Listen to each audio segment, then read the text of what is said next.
মেঘ বলতে আপত্তি নেই। কবি জয় গোস্বামী। মেঘ বলতে আপত্তি কি? বেশ বলতে পারি, ছাদের ওপর মেঘ দাঁড়াতো, ফুল পিসিমার বাড়ি। গ্রীষ্ম ছুটি চলছে তখন। তখন মানে কবে? আমার যদি 14 মেঘের 16-17 হবে। ছাদ থেকে হাত ছানি দিত, ক্যারাম খেলবি আয়। সারা দুপুর কাহাতক আর ক্যারাম খেলা যায়। সেই জন্যেই জোচ্চুরি হয়। হ্যাঁ, জোচ্চুরি হতো আমার যদি 14 মেঘের 15-16 মতো। ঘুরিয়ে দিতে পারতো খেলা, শক্ত খুঁটি পেলে জায়গা মতো সরিয়ে নিত আঙুল দিয়ে ঠেলে।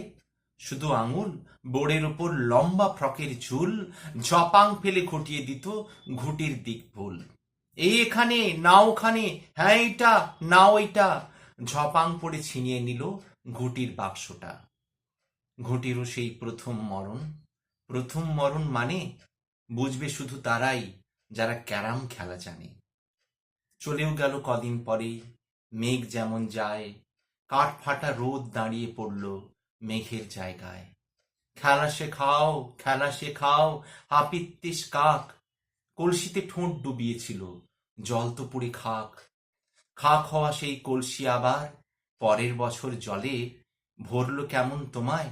থামো, ওসব কি কেউ বলে? আত্মীয় হয়, আত্মীয় হয়, আত্মীয় না ছাই। সত্যি করে বলো এবার, সবটা জানতে চাই। 2-1 ক্লাসের বয়স বেশি, গ্রীষ্ম ছুটি হলে ঘুরেও গেছে 2-1 বছর, এই জানে সকলে। আজকে দগ্ধ গ্রীষ্ম আমার, তোমায় বলতে পারি, মেঘ দেখতাম ছাদের ঘরে, ফুল পিসিমার বাড়ি।